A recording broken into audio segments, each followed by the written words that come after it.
बाड़मेर लोकसभा क्षेत्र के मुद्दे जिनका जनता से है सरोकार। लोकसभा चुनाव 2024 का इस बार फिर से मोदी सरकार 400 पार या विपक्ष लेगा बाजी मार। बाड़मेर लोकसभा सीट से भाजपा के कैलाश चौधरी, निर्दलीय रविंदर सिंह भाटी और कांग्रेस से उम्मीदवार मैदान में हैं।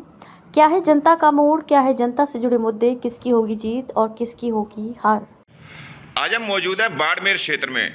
स्वागत है आप सबका और बात करेंगे आज इलेक्शन के ऊपर, कुछ चर्चा करते हैं और हम आपके आगे रखेंगे मुद्दे पे मुद्दा। तो पहला मुद्दा क्या है, क्या केंद्र में तीसरी बार जगह बना पाएगी मोदी सरकार? 101%। कैसे, क्या कारण है? मोदी का जो विजन है वो क्लियर है, उसकी जो पॉलिसीज है वो बिल्कुल अप टू डेट है। उसने कंट्री को स्ट्रांग किया है, राष्ट्रवाद को जगाया है और वर्ल्ड के अंदर मोदी पहले नंबर का लीडर बन गया है। उसने जो डेवलपमेंट किया है उसके बारे में हम सोच भी नहीं सकते। चांद पर पहुंच गए, मंगल पर पहुंच गए, सूर्य पर पहुंच गए।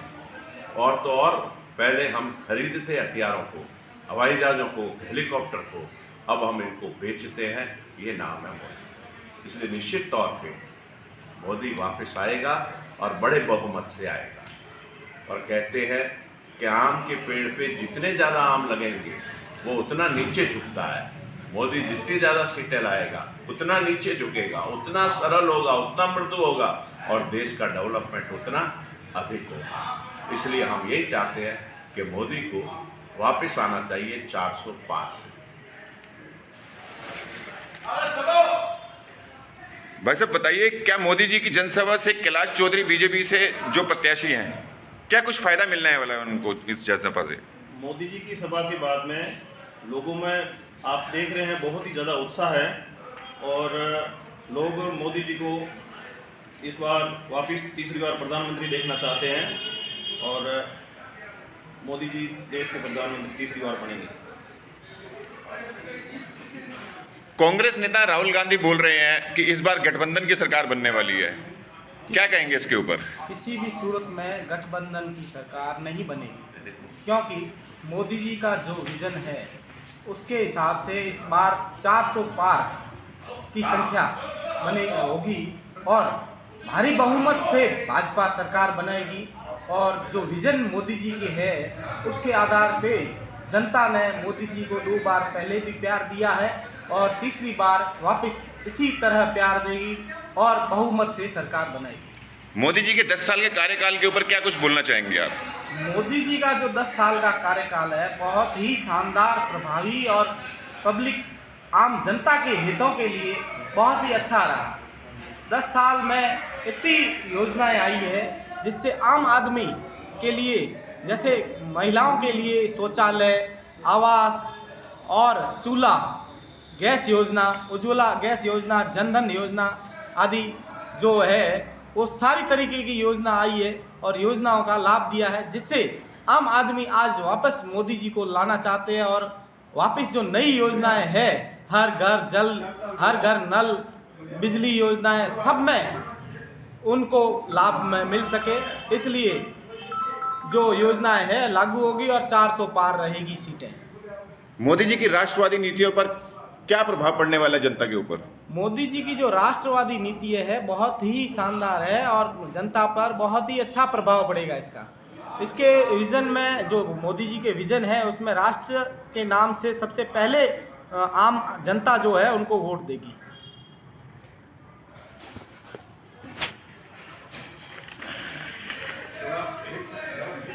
धारा 370 हटाए जाने से व राम मंदिर के निर्माण से जनता कहां तक सहमत है? बीजेपी को इससे क्या कुछ फायदा मिलने वाला है? धारा 370 की बात करते हैं, जनता खुश है। जनता के अंदर उत्साह है कि भारत का पहला प्रधानमंत्री ऐसा बना जिसने धारा 370 उखाड़ के फेंक दी। और आप राम मंदिर की बात करते हैं, राम मंदिर की बात आपको करनी नहीं चाहिए। जनता के उत्साह तो आज आप मेरे हिसाब से आपने भी आज रामनवमी रैली का कवरेज किया होगा, तो मुझे बोलने की आवश्यकता नहीं है। वो आपने खुद ने आपकी आंखों से देखा है, आपने दर्शकों को भी दिखाया है। और इतना शानदार राम में आज बाड़मेर हो रखा है जनता को राम मंदिर के बारे में बोलने के लिए। जनता के दिल में, जनता के हृदय में राम बस रहा है और जनता के रोम रोम में राम है। बाड़मेर जो कि राजस्थान की सबसे हॉट सीट मानी जा रही है, इस बार बीजेपी के लिए संघर्षपूर्ण मानी जा रही है, किसने बोला हॉट सीट? बाड़मेर तो बीजेपी की सीट है और बीजेपी जीतेगी। बाड़मेर का मतदाता जागरूक मतदाता है, बाड़मेर का युवा जागरूक है, बाड़मेर का युवा मतदाता राष्ट्र हित में वोट करेगा, देश के विकास में वोट करेगा और राष्ट्र सुरक्षा में वोट करेगा। ये चुनाव गली की, नाली का, सड़क का उसका चुनाव नहीं है, ये चुनाव देश की सुरक्षा का चुनाव है। और 2014 से जब मोदी जी प्रधानमंत्री बने हैं, पाकिस्तान की, चीन की हिम्मत बढ़ रही है भारत के ऊपर हमला कर दे। अगर हमला करता है उसको मुंह तोड़ जवाब दिया जाता है। ऐसा आज से पहले कभी नहीं हुआ, भारत ने आज तक कभी ऐसा नहीं किया। मोदी जी सरकार बनने के बाद में किसी दुश्मन देश की क्या, अपने यूक्रेन का युद्ध हुआ तो वहां से यूक्रेन में कई मेरे भाई युवा विद्यार्थी पढ़ते थे वहां पे, उनको पूछ लो मोदी जी की ताकतें। हिंदुस्तान का तिरंगा कहीं झंडा लेकर अगर बाहर निकले तो युद्ध रुक जाता है। इससे बड़ी मोदी की क्या ताकत है? कांग्रेस आरोप लगा रही है कि मोदी जी जो भी फालतू बोलता है या अपशब्द बोलता है, मोदी जी उसको बंद करा देते हैं, जेल की हवा खिलाते हैं। क्या कहना चाहेंगे इसके ऊपर? देखो, कांग्रेस का आरोप लगाना काम है और कांग्रेस जितना हमारे ऊपर आरोप लगाती है उतना वोट बैंक में हमारा इजाफा होता है। जितना हम तो बोलते हैं कांग्रेस हमको गालियां निकाले, हमारे ऊपर आरोप लगाए, उतना हमारा वोट बैंक में इजाफा होता है। कांग्रेस के आरोप पर, कांग्रेस का आरोप धरातल पे उतरना मैं असंभव समझता हूं। इस आरोप को वो धरातल पे आरोप नहीं उतरता है, वो सभा में बोल देते हैं और आरोप वहीं खत्म हो जाता है। इस कान से जनता सुनती है और इस कान से निकाल देती है। भाई साहब, आपका नाम क्या है? सच्ची चंडक, नेता प्रतिपक्ष, नगर परिषद बाड़मेर। क्या कहते हैं, मोदी जी का 10 साल का कार्यकाल कैसा रहा? मोदी जी का 10 साल का कार्यकाल जो रहा है वो ऐसा महसूस करा रहा है भारत की जनता की ओर जैसे भारत पुनः विश्व गुरु की तरफ बढ़ रहा है। जो पुरानी सनातन संस्कृति थी वो जागृत हो रही है भारत के अंदर। भारत पहले हमको पढ़ाया जाता था विकासशील भारत, अब भारत विकसित भारत है। विकसित भारत की परिकल्पना जो भारत के देशवासियों के दिमाग में जो डाली है वो डालने वाला केवल मोदी है और कोई नहीं है। बाड़मेर क्षेत्र जो कि हॉट सीट मानी जा रही है, क्या कहना चाहेंगे इसके ऊपर? आप यहाँ पर जो रविंदर भाटी हैं, जन से लाभ लेकर घूम रहे हैं और कांग्रेस नेता हैं,